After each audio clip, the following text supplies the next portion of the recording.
Ég fór fyrst á námskeið brautargengi til að gá hvort ég gæti búið til starf úr öllum aukastörfunum mínum. Vegna þess að ég var að þýða ég var alltaf með alls konar hliðarvinnur. Ég var að þýða bækur, ég var að þýða skjáteksta, ég var að skrifa bók sjálf, skrifa leikrit og ég var einhvern veginn bara að reyna að forma þetta í eitthvað. Og síðan náttúrulega var farið af stað í styrkumsóknarferli með ýmislegt. Það enda með því að við fáum lítinn styrk en við ákveðum samt í einhverju geðvíkskasti að byrja bara. Forlagið Bókstafur á Egilsstöðum hóf starfsemi fyrir tæpum 2 árum en það leggur áherslu á þýðingar og útgáfu efnis sem unnið er á Austurlandi.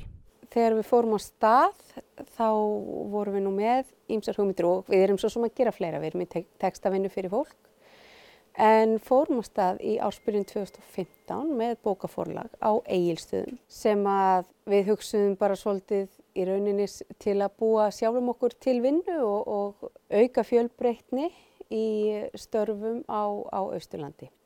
Störfum á bæði tækifærum í útgáfu og verkefnum fyrir fólk í útgáfu tengdum fögum. Þarna hangi náttúrulega ýmislegt á spýtunni. Og gáfum út 5 bækur í fyrra og 10 bækur á þess ári. Og við erum ekkert farnar á hausinn ennþá, þannig að það er bara gott. En þótti þetta ekki óðsmannsæði? Örugglega, en fólk segir það ekkert við mig. Fólk segir náttúrulega bara rosalega, er þetta gott hjá þér? Og þegar ég er að fara á taugum og svona, þá huggar maður sig við það hvað allir í kaupfélaginu segja þetta sé rosalega gott. Svo segir fólk örugglega eitthvað annað svona þegar ég er ekki til. En engin nema pabbi minn sagði náttúrulega, já þetta ber sig nú aldrei og það getur vel verið það sé rétt hjá honum sko. En flestir sem hafa verið að koma til okkar eru náttúrulega ofboðslega jákvæðir og ég held að það sé mjög þakklátt að hafa svona fyrirtæki á svæðinu. Það er nú efni. Það er brjálæðislega mikið af fólki sem getur bæði skrifað og myndskreitt og er með alls konar hugmyndir bara ýmiss konar bækur og allt mögulegt sem það vill vinna með. Þannig að það allavega vantar ekki verkefnin. Það er alveg á hreinu. Og svo hefur þetta verið að vaxa kannski svolítið hratt á þessu ári.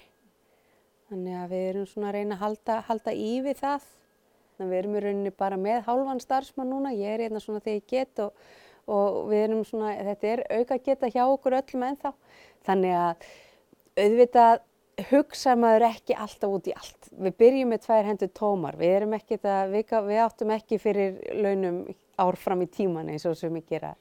Þannig að auðvitað reykust við stundum á eitthvað sem hefur bara ekki hreinlega ekki verið tími til að hugsa út í.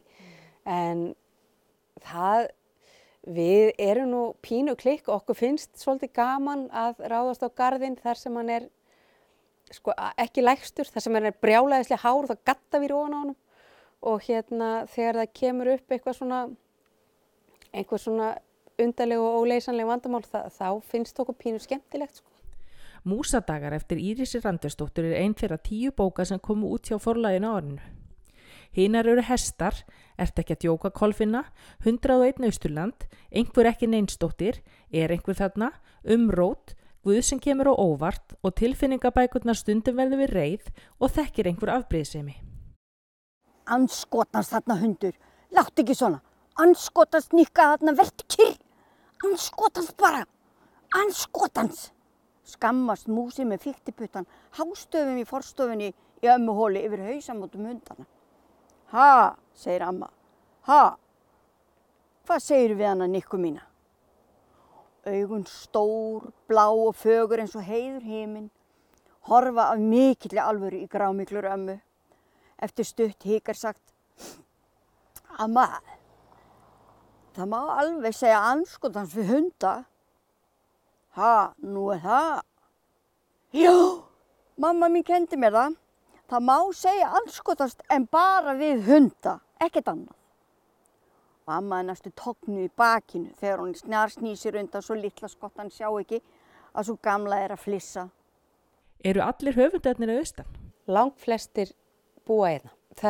Við erum enda með eina eistneska bók sem er þýdd í Reykjavík. Annars eru þær skrifaðar eða þýddar og myndskreittar og hannaðar hérna fyrir austan. Þær eru reyndar ekki allar prentaðar hérna, sumar eru prentaðar hérna í prentsmiðjunni og það er mjög gaman að geta gert það allavega stundum. Og þær eru allar sem sagt umbrotnar og útlitshannaðar og allt sem yfirlesnar og ritstýrt og allt hérna fyrir austan. Hvurslags sköpunar gróska í fjórðungnum eiginlega? Sko, þetta nú eiginlega bara ástæðan fyrir því að ég fór í þetta. Ég flutti ekki hingað austur 2012 til að stofna bókaforlag. Mér hefði aldrei nokkuð tíma dottið í hug.